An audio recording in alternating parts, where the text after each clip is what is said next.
Chameli here with Maleda. And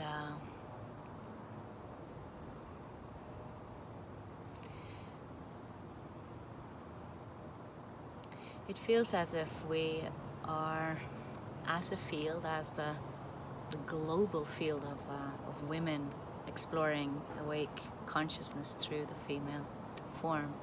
It feels as we are entering into a new phase,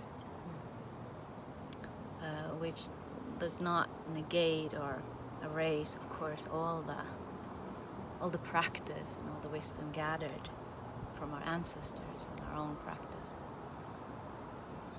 But nevertheless, we are moving towards a greater authority or a greater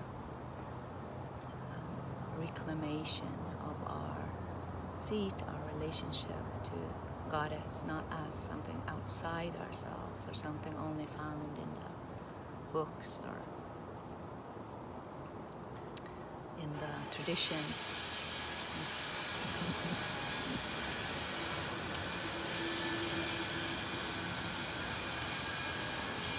You know, the source that all traditions and all the goddess paths are arising out of, the source was accessed through human, yeah? That's how we translated this mystery into these different paths.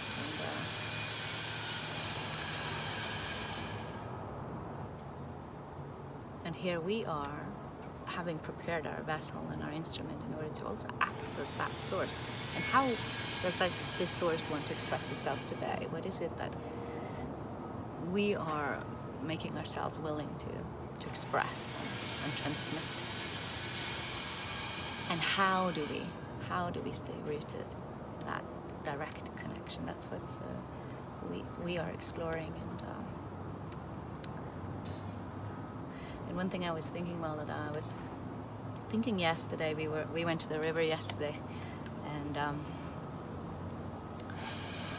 I was feeling into your history, your path, which is quite, remarkable path, and how you dedicated so many years in an ashram, honoring and following tradition, also worshiping Goddess and doing, what Goddess practices. And yet, it took for you leaving the ashram and embarking on a solo journey for you to shift your relationship to Goddess from something that you one day would reach, Exactly, to being present here. And yeah, would you like to share? I'm so curious about that shift. What was it that allowed that shift? It was really massive for me. It's actually started when I was still in the ashram, and it was that shift beginning inside of me that then had me leap, because I had a couple of blasts of awakening while I was still in that structure of the ashram, and it's those blasts of consciousness that then gave me the impetus and the energy to leave all the structures and everything that I had built until then. And it was an absolutely massive movement inside of me, absolutely massive, because I had surrendered fully to this path of tradition, of structure, of hierarchy. I'd had huge initiations, titles, and leadership, and all of this that comes along with that system. And I had dedicated myself to a guru, a teacher, and I had taken vows. So this I took, especially the vows at that point, I had taken very, very seriously, as one should, any vow that they take. And what began to happen for me, I began to understand that after 8 years of being totally immersed in that, not as something I just did in the mornings or the evenings, but 24/7 complete surrender and immersion into that, I didn't necessarily feel myself any closer to what I knew was possible deep in my bones, deep in my womb, in my heart, that I knew was possible in the feminine, that I had started with, and something began to feel really like, something isn't clicking in, and it was something about the constant striving. Like even the practices were all about striving and reaching and calling in and invoking and all of these things that were shaped around bringing something that seemingly maybe a part of you, but a distant part of you that you need to call in and or reach for. That it's not something already, completely available to you in this moment. And there was something about doing that constantly that just exhausted me, absolutely exhausted me spiritually. And that I knew I had gone and done it, how many hours and days and years upon end had I been doing that. And I didn't really see the kind of significant shift that I knew was possible. And at a certain point, I started realizing that where the kind of openings and spontaneous ecstasy that I would experience would happen when I was out on my walks in nature. Every evening I would take a walk, and I was sharing this with Chameli that I would spend all day long, not only in these practices, but teaching these practices and doing a lot of seva, a lot of service work all day long. And the only time I would feel the real fruit of it was when I would take these evening walks, and then it would just be this spontaneous, relaxing open and exploding into ecstatically blissful states, literally dancing and singing in the streets and out in Mother Nature and moving into complete ecstasy. And then along with that, sometimes these blasts of consciousness that would just be this blossoming open into vast states of consciousness without trying to get there, and it would just kind of happen, And then at a certain point, something happened where I was out on one of these walks, and I was in this practice that I was just letting go of everything, and it was just something I had read in a non-dual text somewhere, just letting go of identifying even trees or grass or anything like that, and kind of going underneath of everything. And it was a combination of me, doing that very relaxed, in a very relaxed way, not in a practicing this way, but in a very let me just see if I don't call that a tree, if I don't call that a blade of grass, and I just kind of go underneath and feel the presence under. And I had a massive blast of awakening of what I now know as what I call omnipresence, and it's when I feel myself as the presence underneath all of form. And it lasted not long, maybe 10 minutes that time, but it was so significant that I came back from that walk and I looked around at my life and I said, what the hell am I doing here? What the hell am I doing? All of that striving, all of that reaching, all of that calling it for something that was so easily available if I just relaxed into what was already there and just dropped underneath of what was already there. And everything changed from that moment forward. And it took me 3 years after that moment to leave, because I had taken my vows so seriously, and I had a lot of internal structures I had to allow to dissolve into that presence in order to get the courage. It took a lot of courage to leave that.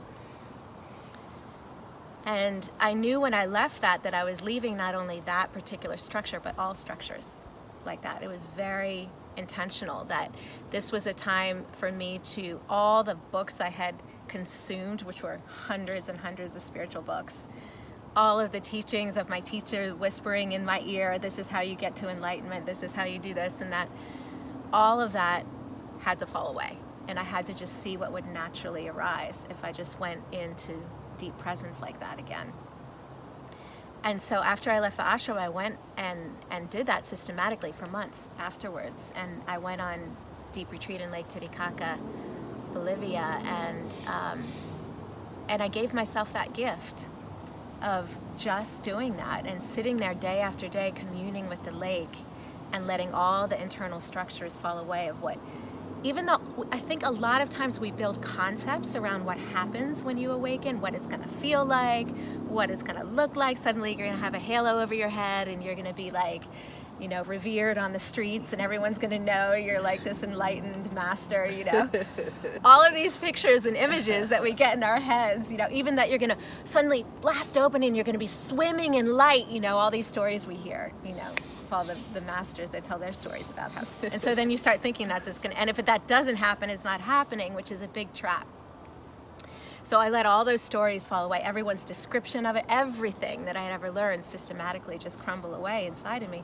And what happens if I just sit here and breathe in my womb with the lake and just let, and what I began to happen was that my consciousness just naturally began to descend, which now I know is a natural movement of feminine consciousness. It's a descent into being, a descent into source. And it's that downward facing triangle. And that just began to naturally happen when I sat there day after day and was just breathing with the lake. It was this natural descent of consciousness into my womb. And I didn't even totally realize that was happening in the moment. It was just this movement. And then in one day, I could feel it because I could feel it was like the veils parting, and I knew it because I'd experienced it in that moment before. And it's this very tangible movement of my consciousness just opening like that to be one with all, you know, spontaneous thing. And I felt it happening. I said, no, this time, because before when I'd done it, I could feel it collapse again out of fear. It was like, oh my God, what's that? You know, and then as soon as you start doing that, it just collapses in again, right? And so I felt that happening, and I said, no, this time I'm gonna let it happen. I'm just gonna relax into it and let it happen. And at the time I was actually in a cave on the lake, like in this cave inside of the lake that was a womb cave of Mother Earth, and very, very powerful. And I was in there and I was meditating and I was chanting, and I just felt to slowly get up and dance, and something in the way I moved my body and the chant of invocation of Mother Gaia and the relaxing into that, something in that combination, I felt it starting to happen. And this time it was very different than the first time. This time it was the first time it was almost like this vast consciousness. This time it was a presence. This time it was full. It was very distinctly feminine. It was a very distinct opening to the omnipresence of Mother Nature, which is a different level of consciousness than the original sort of Zen state that I was in. It was a very tangible difference. And it happened. It just happened. The gateways, the veils dropped, the gateways flew open, and then suddenly I felt myself as the omnipresence underneath all of form and running through all of form. And there was no limit to it. There was no form to it, really, even. And yet I was fully aware, because it's a feminine presence, I was fully aware of the body of life. It wasn't transcendent at all. And it just so happened, and this was just such a confirmation from Mother Nature, it just so happened that it started thunderstorming and lightning, and I was in this cave outside, and it's getting dark, you know, it's this massive movement of the power of nature, and I felt myself as that. It wasn't just then the formless, and it was like I was the lightning coming down and the rain coming down and the waters and how it was hitting that. And my body was this tiny little vessel that that was kind of like in the very sort of like a grain of sand in the epicenter of this vast presence. And yet I wasn't removed from my body. I was clearly there with my body. And I went outside of the cave, and I just opened myself then to the force of Mother Nature in my body, but at the same time I was the force. So it's the full spectrum of this experience of being the body of life. And I knew for the first time in this lifetime I had landed in self.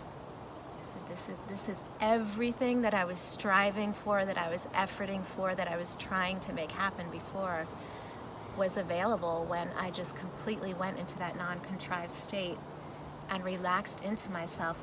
And it was also the spontaneous movement of allowing my devotion to be expressed in whatever way it wanted to through my body, you know, through the chanting, through the dancing, through just breathing with Mother Nature.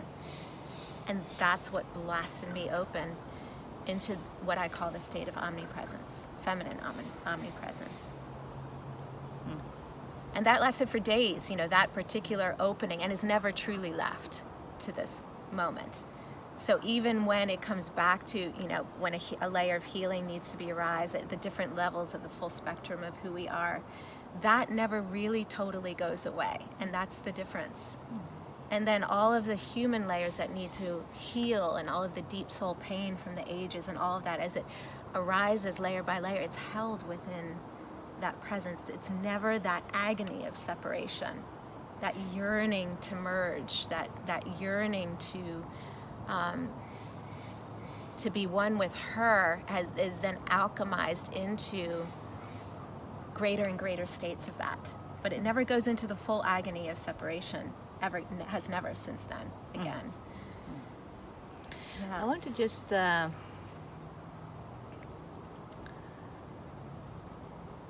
like to see patterns, and of course here we are, it's sitting in the paradox of somehow questioning or have a change our relationship to paths. Not that we should throw them all away, but also recognizing if the paths, a structure are leading us away from the source or to closer.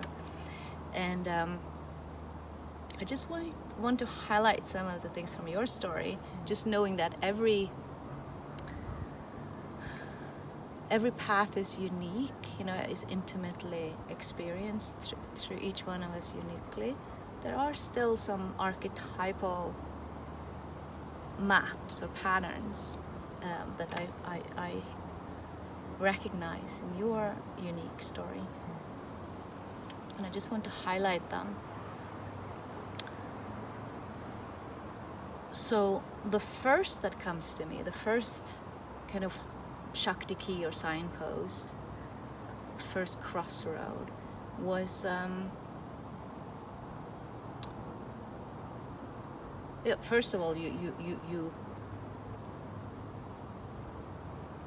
open to nature. So nature is just this powerful teacher that, again, we can have some kind of poetic relationship to, or thinking we have to connect with her, or lost our connection with her, or we can create her into something other. But of course, the way that you started to experience her was just that she was you. Yeah, she is you. And that was a returning to an innocence, returning to a knowing that nobody can take away from you, that nobody can know better than you, because you are all that. What also I hear it was the courage, and a shift of loyalty. It was a shift of loyalty to honor that direct connection more than anything. That allowed you also to see through some pretty strong commitments and vows you had made, which was, like you said, we want to honor that, but also then to look at them freshly if they don't fit anymore, or if you have grown past them. So to leave the coziness and your position, it takes courage, but also that it's like loyal. You shifted your loyalty from guru, and in one way, the guru, that's the purpose of gurus, is to point you to that direct connection. So in one way, she did her job. And then what I heard you say was that a lot of your process was also to really dismantle the structures and teachings, and that you saw that a lot of these ideas of how it should look like was actually hindering you to innocently experience who you are. And to trust your experience of it. And I also hear you say, when you travel to the lake in Bolivia, I also see a deep listening and a return to innocence again. Is that innocence that initiated you to an authority? It's like a paradox, isn't it? Because sometimes we think authority is something we have to put on, and now I'm the teacher, or I am the knower, but all of that actually becomes a very opaque, very dusty layer. And that the authority of you being vessel expression of the omnipresence is only accessible through your pure innocence, so your willingness to not know anything. Then you are initiated into the great knowing. So beautiful.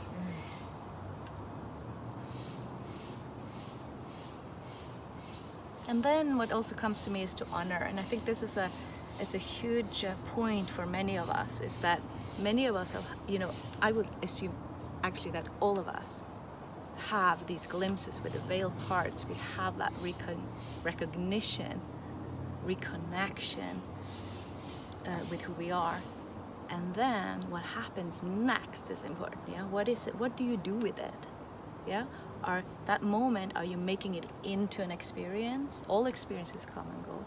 Or are you comparing it to all the books you've written? Or are you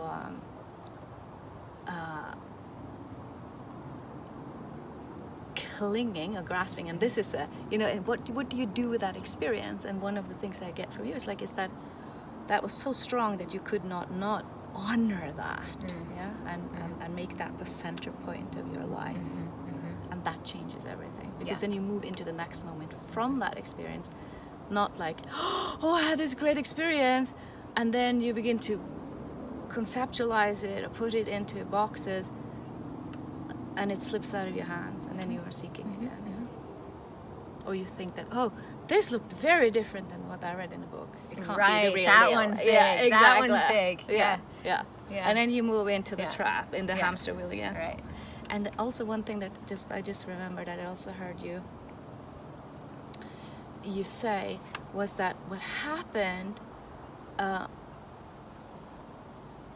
was a non-grasping. And there actually, how I link that is actually to our practice. That, because one can say when we speak like this, one can, make the conclusion that, oh, you don't need tradition or you don't need practice because it's who you are, and it's your innocent birthright, yeah. But when the veil start to part, because we have so many concepts around it, we begin to grasp and make the experience into something. And actually that muscle of unclenching, of letting the experience come, and then just drop deeper into it without, all the thought structure wants to put it into a box and a label, because that's how the brain works.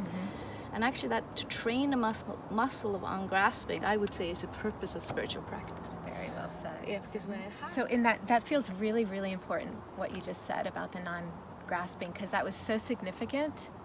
For me, that is one of the fundamental things that had fallen away in the crumbling, what I call the process of crumbling, the crumbling away of all the structures and the programs and all that, the spiritual programs even.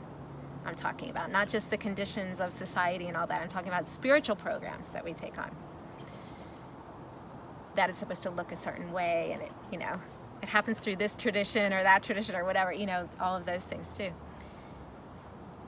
And at a point, when those fell away, it was almost like when I felt that happening, and through my whole process of sitting there day after day and deeply listening and deeply presencing, with the lake and the presence of life,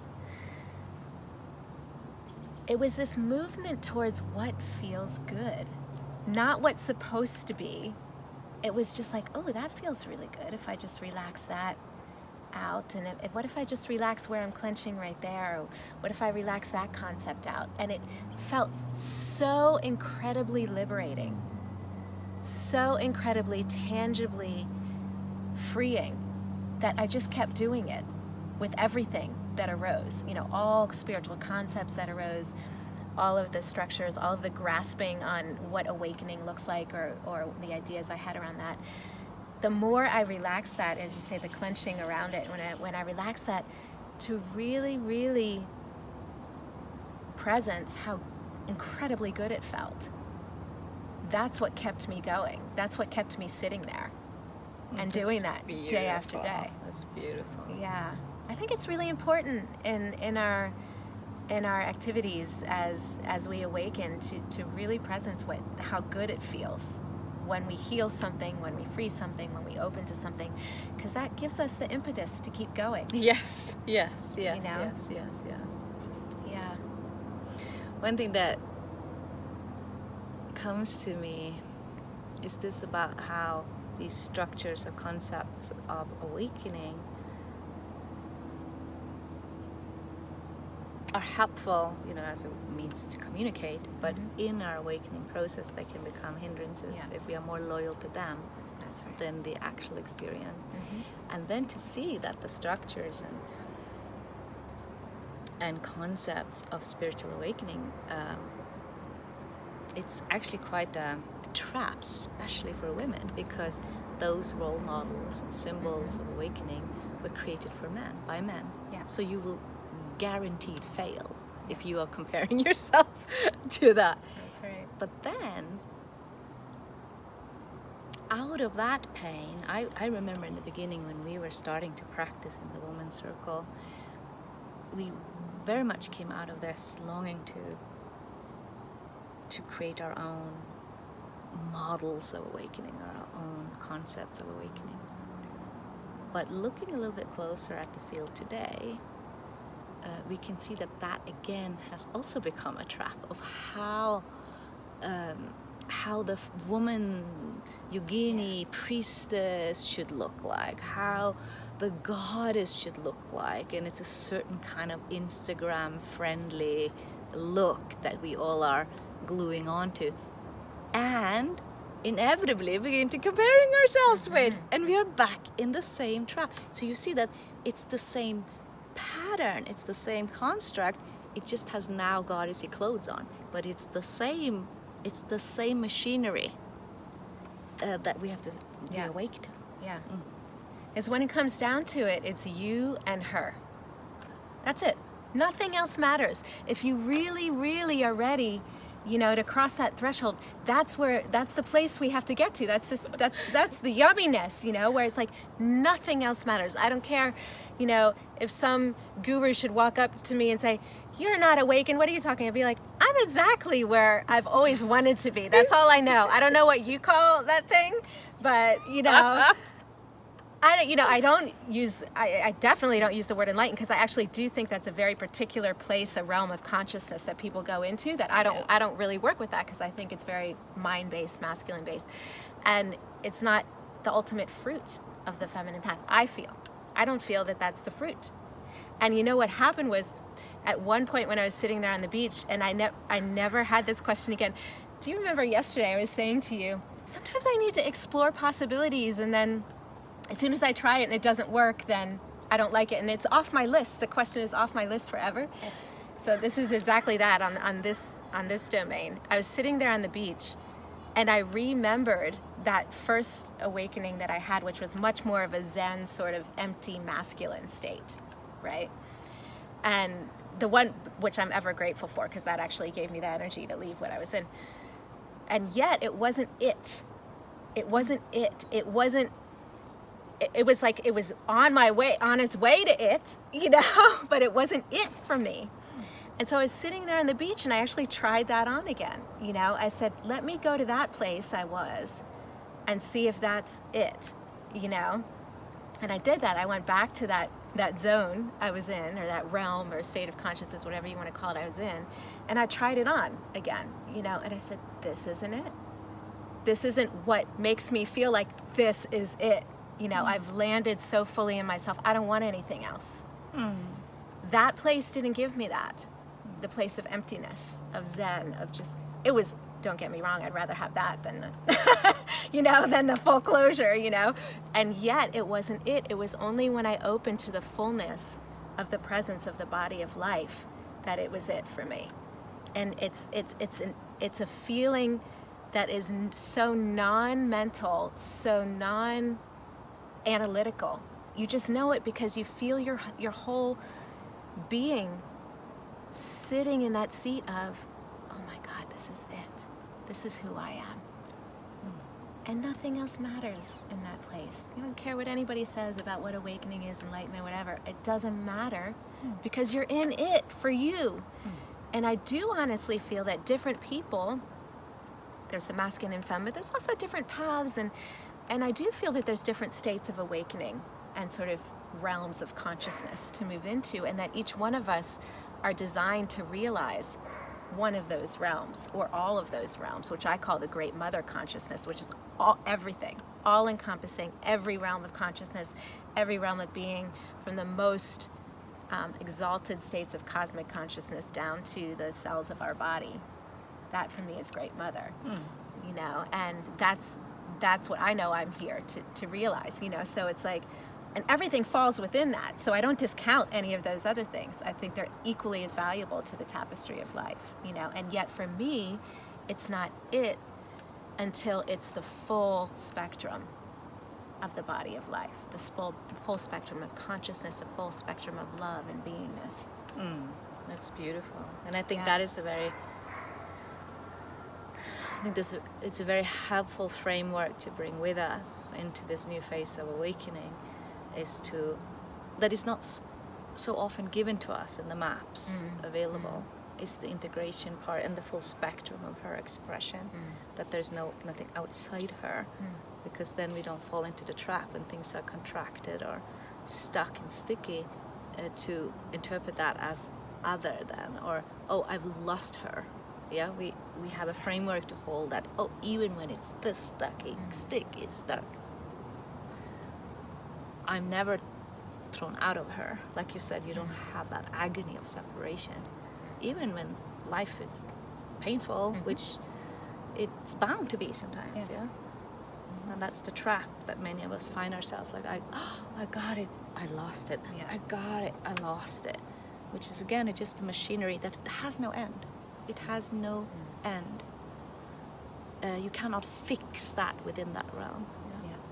But to then expand your consciousness to have a framework to hold all of that as part of her journey. And I love the way you also hold that journey.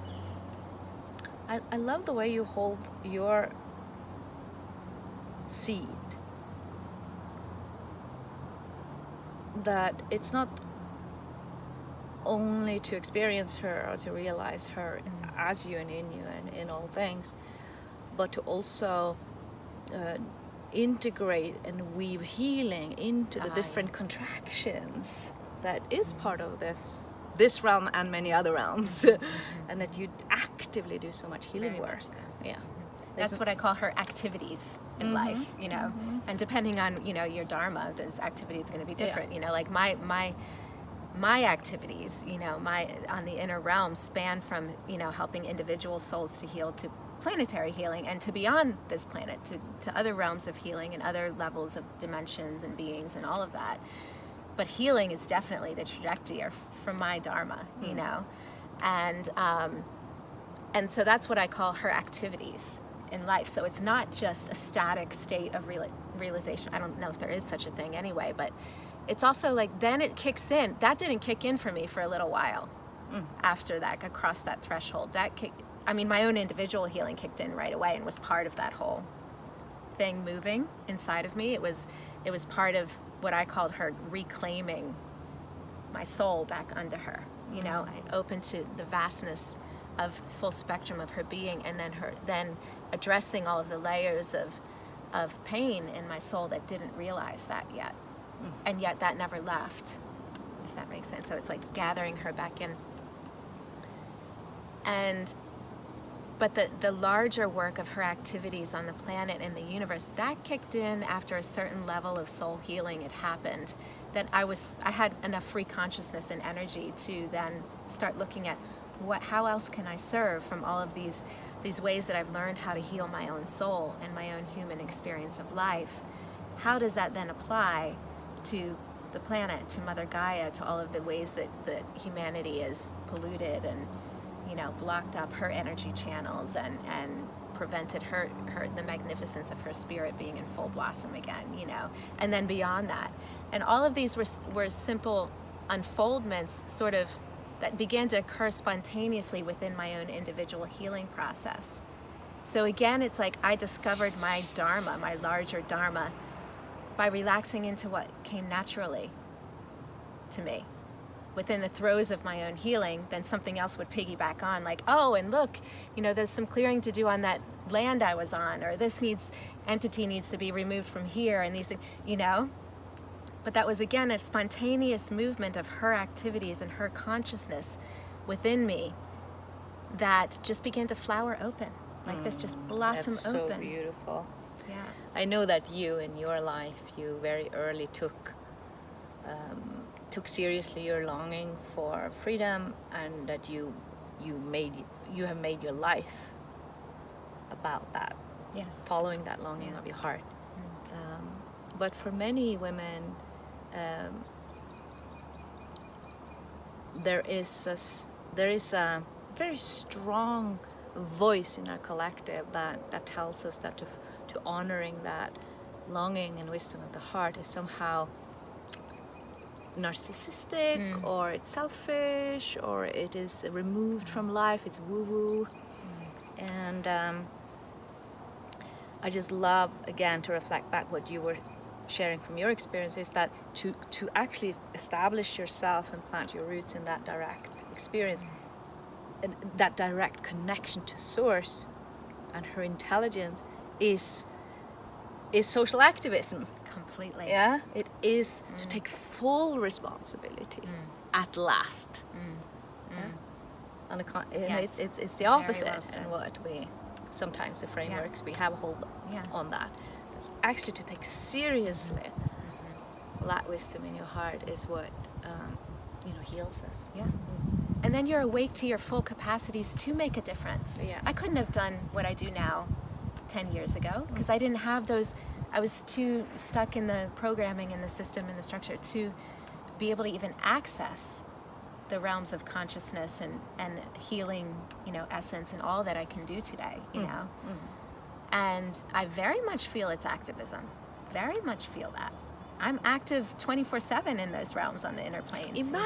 Imagine every woman on this earth in full alignment and surrender to her. Yeah. Wow. Yeah, it gives me shivers. Wow. Yeah, I got total goosebumps when you said that. That's what I feel Mother Gaia is calling us towards, and what is pressing through for all of us now. It's a no holds barred moment. That's how I feel. It's all hands on deck, sisters. It's all hands on deck right now, It's all you and her. You and her. Yeah. And we need need her, the full, just as there's a full spectrum of her presence, there's a full spectrum of her activities. Definitely not everyone is wired to do what I do, and that and the full spectrum of activities are needed as well, And I'm so grateful for those who are more engaged on the sort of external social realms of life and addressing it on that level, because that absolutely needs to happen. Absolutely needs to address, just like we're on the individual, we have all these different levels of our being, so does the collective. And it needs to be healed on every possible level and awakened on every possible level, and we all have a role to play in that. And they're all necessary. All hands on deck. Oh. And I'm so grateful to have you. I'm so grateful to have you in my world, and as a constant inspiration and constant source of love and companionship in this whole journey.